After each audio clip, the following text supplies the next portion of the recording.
Boom. Hey, what's up? Ward Wrestling Live. It's the 4 o'clock hour, and we've got another amazing wrestling coach in the good old US of A.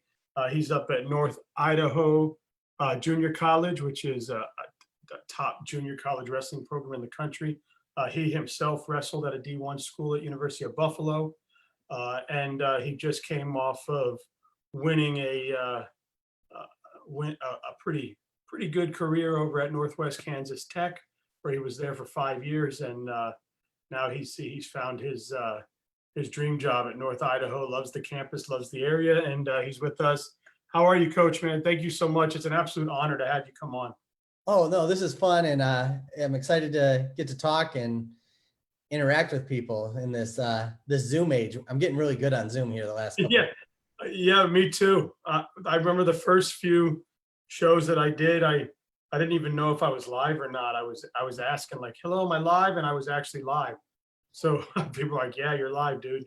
I found out today Zoom can do polls. Can we do like a poll and see if I'm the best guest you've ever had? You know? Yeah, I didn't know you can do polls. Yeah, I just found that out today. Oh, well, me too, because you just taught me it. Well, you didn't teach me how to do it, but you told me it's there. So Yeah, we maybe got I'll have to figure it out. But hey, first things first, obviously you have kids coming in. You have to recruit yourself. You have definitely you're probably affected just like the rest of us. So what has this off season meant for you and your program, and what have you told your kids to do to stay ready for when this is over? You know, one of the cool things for us right now is we know we're going to have a season. Junior college made a decision, and it got announced a couple weeks ago. Our season is going to be a second semester sport.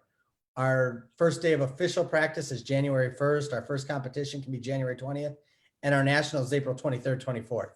So we're avoiding a lot of that stuff. We're becoming a one semester sport. So it's really exciting in the fact that we can spend a little bit more time on development in the first semester. We can spend a little bit more time focusing on schoolwork and grades and adjusting to college, and get these guys ready for a full season that we know we're going to have. And you know, it's crazy times, and it's some weird things, and things may change, but at least we've put ourselves in a position where we're going to have a season.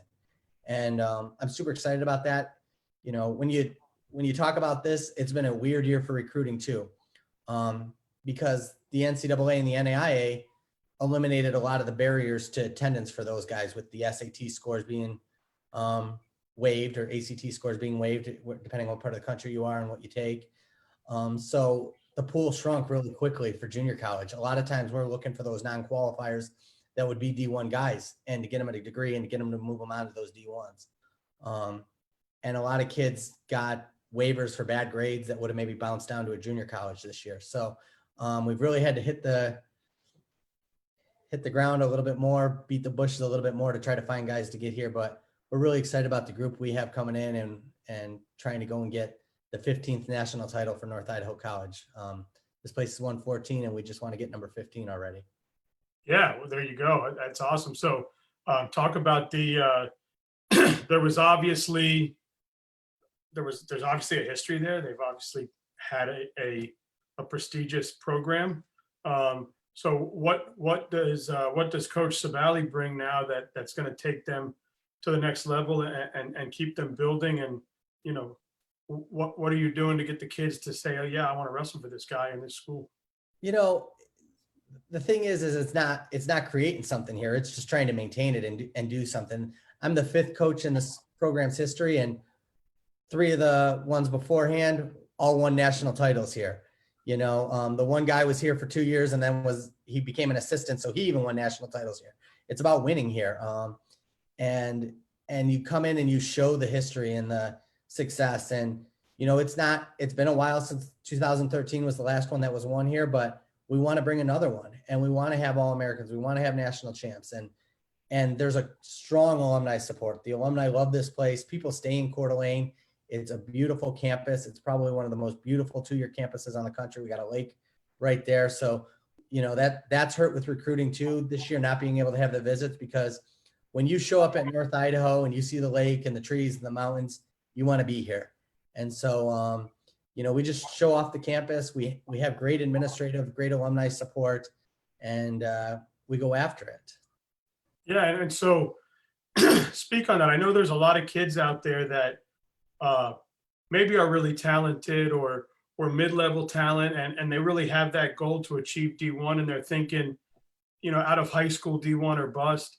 But from my experience just through this show is I've talked to a lot of really good coaches, really good athletes, and athletes that are currently at D1 schools like Charles Small, who went from a JUCO and it led him to D1 now. So what's your direction for kids when you're talking to them as far as, hey, don't be afraid of this?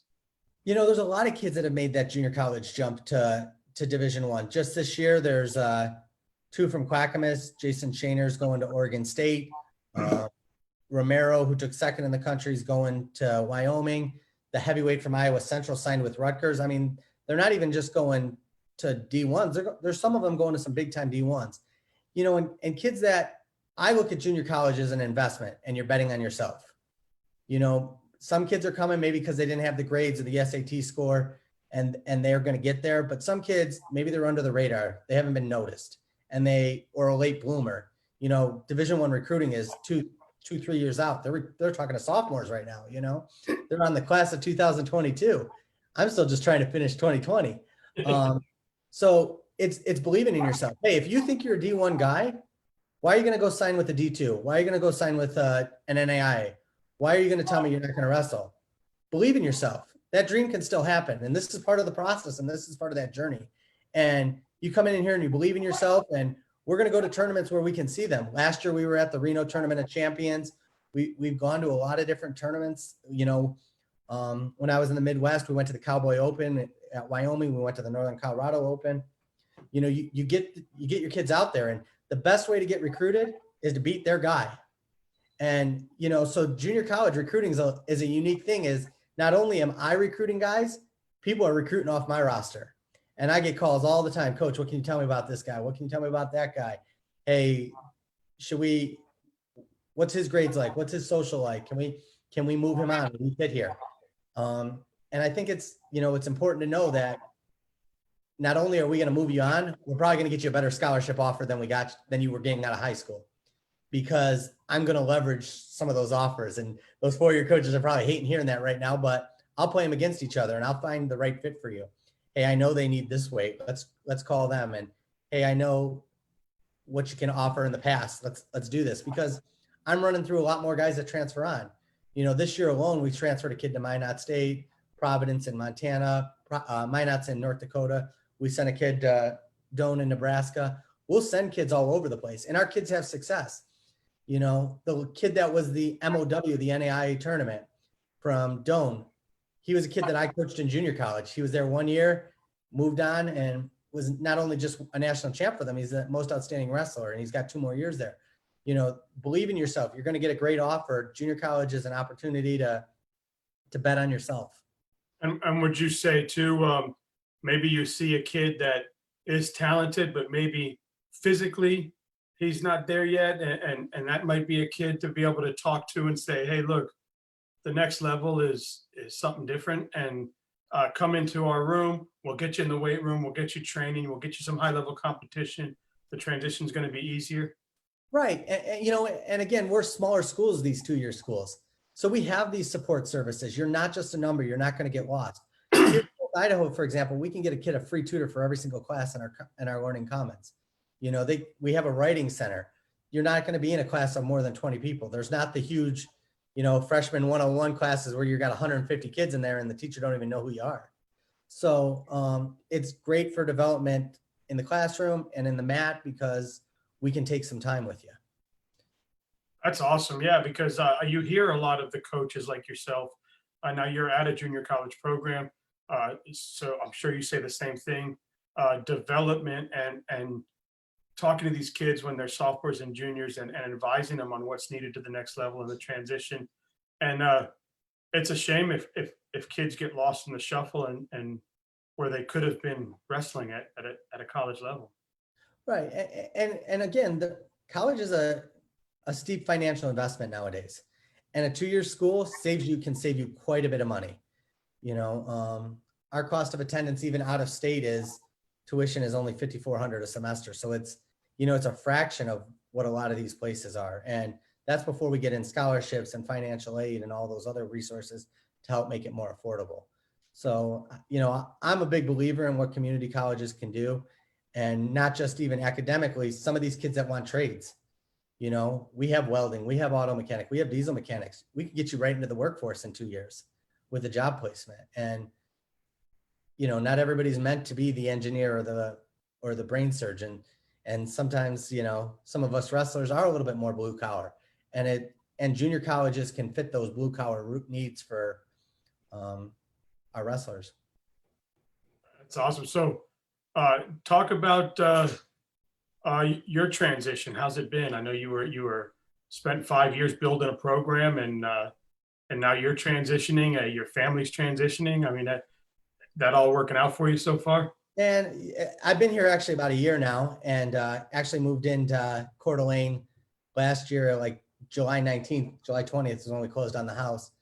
But I've been all the way across the country now. I started out in Buffalo, New York, wrestled in high school out there, went to the University at Buffalo State, close to home, and made it halfway across the country, stopped there for about 5 years, and now made it to the other side. But, this is a great community. There's so much opportunity here and so many different shopping things. And I hope my wife's not watching right now. My wallet sometimes, now that we have a Target in the community.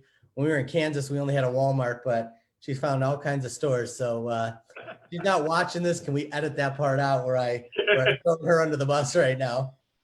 That's funny. Well, I mean, it's good. And based on what you're telling me, it's a beautiful place to be. Oh, it's a beautiful campus. It's a beautiful community. Trails everywhere. We're 30 minutes from Spokane, Washington. We're 15 miles from the Washington border. We're 50 miles from Montana. So, we got national forests on one side of us and some city life on the other side. It's just it's a nice little mix, and a little bit of anything for anybody. You like fishing or hunting, you're not going to find better places to do it. That's awesome. So what do you how do kids need to do to help themselves get recruited if they're not these top 20 guys? Again, take some initiative. And when I ask you to do something, do it too. Like if you get on the website, you fill out that recruiting questionnaire, I touch base with you, we start talking, I say, hey, apply. If it takes you 3 months to apply, you're not very interested. I think at this point, there's so many, the growth of college wrestling at the junior college, the NAIA, the D3, the D2 level, it's growing. Maybe it's not growing as fast or like we'd like at the D1 level. And a lot of news is paid to that, but there's other opportunities to wrestle. And wrestling and college athletics is supposed to be a vehicle to help us get an education, to help develop the student athlete as a whole. And we got to remember that that's what our real purpose is. And we got to get better every day. There's certain things I can control. I can control my work ethic. I can control my attitude. I can't control if some stud drops down. Junior college is super exciting. And some years, some weights are not as tough as others, but some years you may get, a couple years ago, there were like 2 or 3 international kids that won national titles. There was a kid from Uzbekistan up at Northwest Wyoming in Powell. He won it at 125. The summer before he won his JUCO national title, he lost Gilman in the quarterfinals at Worlds. So you get some studs down in JUCO every once in a while. When I was in Kansas, we had some Mongolians that we bring in. In the past, there's been Northwest Wyoming had an Uzbekistan kid last year that was in the finals. You get some unique, different kinds of kids and exposure, and some great cultural and ethnic diversity in junior college too. That's awesome. And what's your focus with them academically? I know maybe somebody has this misconception that I'm just going to go there and they're going to let me wrestle until I move on, but that's probably not true. No, you got to pass classes, and and again, we do a lot of things to support them as an athletic department. We have study halls, we have individual team study halls. We're doing grade checks. We're sending out grade checks every 2 weeks. Bring me that form back. I want to see where it is. log into your student account, show me what your grade is. Let's make progress on that. Hey, you're going to go to study hall. Hey, you're going to sit in my office. I mean, I got a little desk sat behind me right here for some guys that need a little bit more attention when it's time to do schoolwork. But ultimately, some of these kids need that a little bit of support. And we're here to do that because they are students first, and we also want to move them on. And I tell kids this all the time. You go to a junior college and you get a 3.0 GPA, that's going to be worth $10,000 to $15,000 at a lot of four-year institutions. And that's not wrestling money. You can get into schools that you couldn't got into out of high school if you can get a 3.0 GPA in college in those first 2 years. We move you on and they're giving you academic money. I always want to steal somebody else's money. If somebody else scholarship you, I'm all for it. Hey, we got this and your financial aid, and I only have to give you like $1,000 to make it affordable instead of having to give you $16,000. I'm game, because then I can fill out my room with some more tough guys, some more workout partners for you. There isn't endless funds. So if we can spread funds around and do it different ways and use and leverage different institutional aid to get a better team, we're going to do that. All right. Well said, Coach Jason Schweer. Dang, Coach dropping all that knowledge today. You the man. Coach is down in that new D3 down in, I think he's in Ohio, Rio Grande. So yeah, I had him on. Shout out his new program, and he was an NAIA guy, and a lot of success to him. It seems like that NAIA program he was at is just a machine. That men's program. Yeah, he does a nice little job there. Yeah. Well, I've got some good questions for you. You ready? All right, let's go. Erie County Fair or New York State Fair? Erie County Fair. Mile Long Midway. Uh, That's what they used to call that county fair, the Mile Long Midway. Oh, did they? Yep. All right. Frank's hot sauce or Chiavella sauce? Frank's hot sauce. Niagara, Canada or US? I'm a fan of the US. All right. Salines or Nathan's? Salines. The Sabres or the Bills? Man, you've done some research here. The Bills. They break my heart 4 times in a row growing up watching them lose that thing. Oh. All right. Sponge candy or Paula's Donuts? Oh, man, my wife loves sponge candy. It's the one thing she gets brought whenever any relatives visit is sponge candy. Duff's or Anchor Bar? Duff's. Duff's by far. I know Anchor Bar is where it started, but Duff's is way better. The Mighty Taco or Lloyd's? Mighty Taco. Man, you're making me miss home, man. Spaghetti parm or chicken parm? Chicken parm. All right, here it is. Famous, the world famous. If anybody knows, if you don't know Buffalo, they are not famous for the buffalo wings. They are famous for Charlie the Butcher's or Schwabies.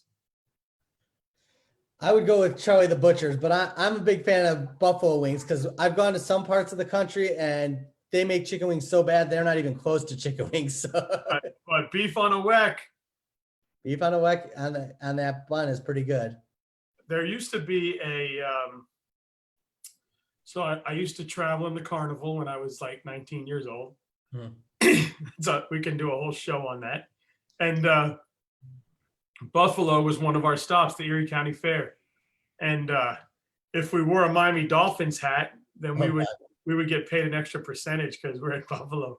But there used to be like this little house right across the street from, I think it was called Rich Stadium back then, right? And and it was famous for beef on a weck. And that's where I first experienced beef on a weck, and it was really, really good. I was at a tournament right in January, early January in Seattle, and they had a little concession stand for buffalo beef on weck. And I took a picture to my wife and she's like, I'm going on that recruiting trip next year. I'm like, it's not even open. I'm just showing you that they have it here. Nobody knows that ever since, I'm 44 now, but ever since I experienced that, if I meet someone from Buffalo, I'm like, oh, beef on a weck. And they're like, how do you know about that? That's only like Buffalo people, right? And I'm like, been there, done that. And it was fun. And then there used to be like a bar behind the Erie County Fair. Like you come out of the gate and you'd make like a left and a left. It was like a little bar. You'd walk in, they'd have darts, and you'd see like Bruce Smith in there, Thurman Thomas, like all those guys would be in there just playing darts. Ilya Powers is what I'm thinking. But the one thing you missed out of Buffalo was Loganberry. That's the one thing you didn't. Oh, I did see Loganberry, but I couldn't find anything to like, like Loganberries or Loganberry soda or what. I was trying to find that or what, Yeah. But it was fun. I mean, imagine being a 20-year-old kid or whatever, 21, and you get to drive across to Niagara and got to see the falls, and it was super fun. And I got to say, Buffalo is a pretty cool town.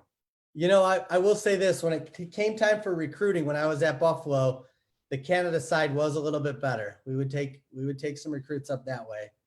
Now I've heard, there was no real USA. When I was there 20 years ago, the USA side really didn't have much. It was all the Canadian side, but I've heard that over the years, they've brought back the US side to life, and they've started making it kind of where people stay on the US side and have fun.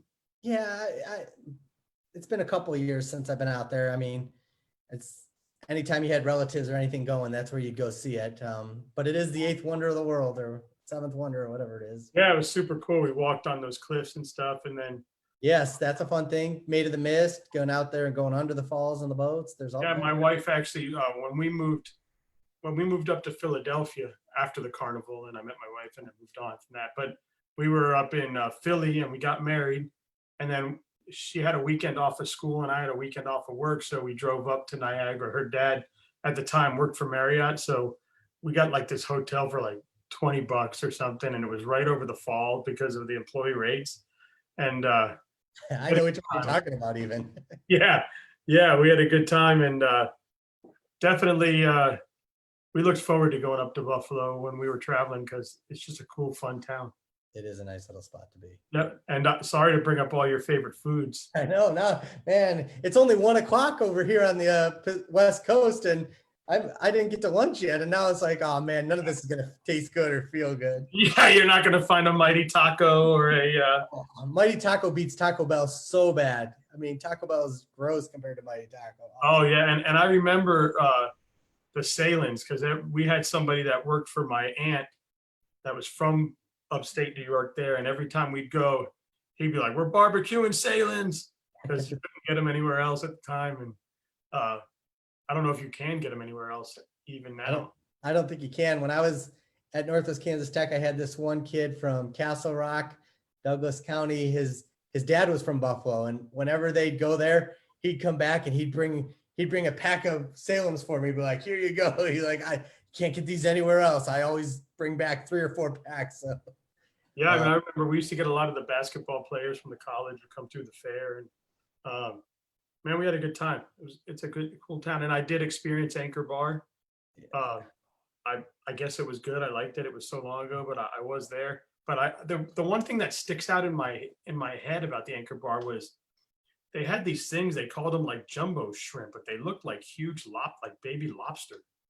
Yeah, like I said, Duff's is better. Yeah, I don't remember what they were, but that's the one thing that sticks out in my head. Like they had these big things. I don't know, but yeah. Man, this is really awesome. I'm so glad you came on talking a little junior college, and then we got to talk a little Buffalo. That's pretty cool. Yeah, Buffalo.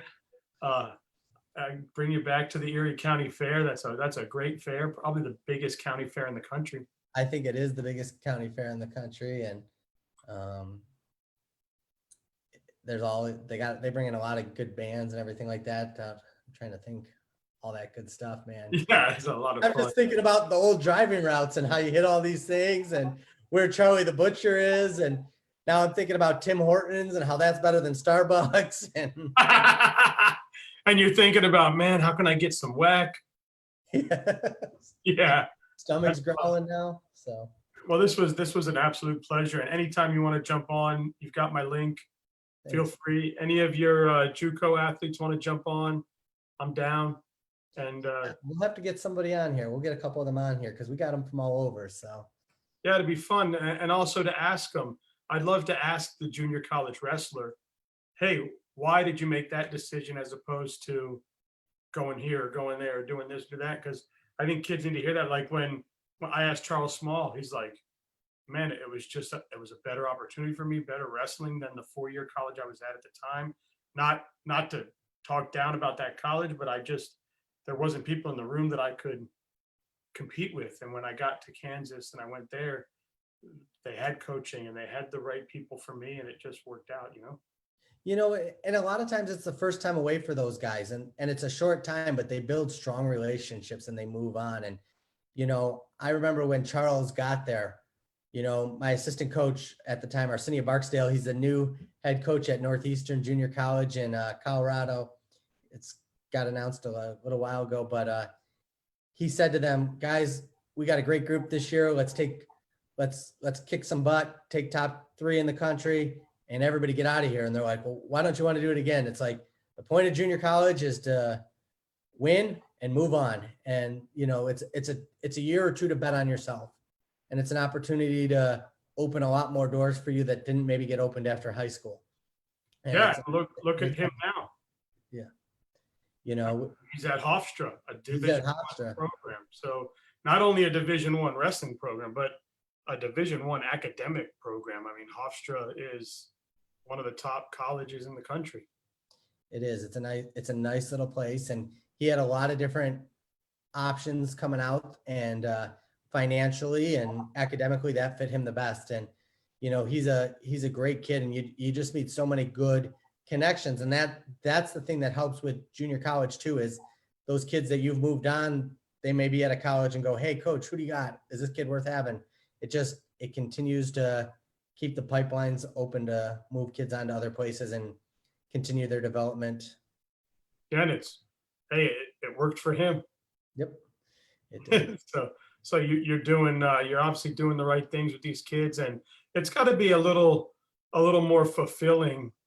I know I don't mean fulfilling, but like not more. I'm sure every coach is fulfilled by seeing their wrestler succeed in life, but you're almost like you're kind of the door that opens up to the world for these kids. Oh yeah, you're giving kids a chance. I mean, Mark, not to some of these guys, yeah, they're going to win it. They're going to be a Division I All-American. They're all world talents. And, how do you open that door open for other guys?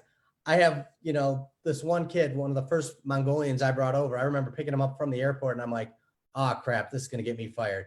Kid couldn't even answer, what's your name? He'd just say, hi, yes, and shake his head and smile like, oh man. And, 2 years in junior college, he learned English. He got himself to a Division I. He was an academic All-American and a national champ. I mean, there's so many opportunities that you can create for yourself and so many doors that you can open by going to a junior college. And that's the whole thing, is we are pushing you to help you achieve your dreams. If they didn't happen coming out of high school, it's not time to give up on that dream. And, junior college has been a great path for a lot of different guys. Brock Lesnar was a junior college wrestler. John Jones was a junior college wrestler. Cologne was a junior college wrestler. Pat Downing was a junior college wrestler. There's guys that have made world teams, that have been UFC world champions, that started in JUCO. There's plenty of Daniel Cormier was a junior college wrestler. And, he's an Olympic silver medalist, a UFC world champ in 2 weight classes. It's sometimes the path that you got to take, and just keep believing in yourself, keep putting that work in. And, people remember the end result. And that's what you got to keep doing, is, you're not a finished product yet, and believe in yourself and keep working towards that product. That's awesome. And like I said, it's got to be great, because it's almost like you're the gatekeeper to their future, and you're giving them that confidence back, and you're giving them that ability back, and you're giving them that thought, wow, I can make it. And then it's got to be fun for you now to turn on the Big Ten network or ACC network or whatever network, and you're going SoCo, and you're, wow, hey, there's Johnny, there's Steve, there's Charles, whatever. And you're like, wow, man, that's awesome. I'm so happy to see him there. Yeah, no, it is good to see them move on. It's good to keep talking to them. It's sometimes hard because they're in and out so quickly. And that's the thing with junior colleges. You're always constantly recruiting because they're in and out so quickly. And, we even tell kids, hey, come here for a year. If we can move you on in a year, we'll move you on, because we want you to be successful. We want you to get to where you want to be. And we're a stepping stone to help bridge the gap for whatever reasons it may be. It might be financial, it might be academic, it might be athletic, but we're here to give you a year, 2 years to grow and bridge that gap. And that's awesome. And that's good for kids to know too, because you really feel like, that coach is about me, and he's willing to help me achieve my goals above and beyond helping him be a winning coach, So good stuff, man. Coach, man, this was awesome. Anytime you want to do it, any of your guys want to do it, anybody around the country, wants to do it, I'm available. And again, I'm absolutely honored to meet you. Thanks. It was great talking with you today, and you have a good day and a good weekend. All right, so you too. Thanks. And I hope you find a good taco. Thanks.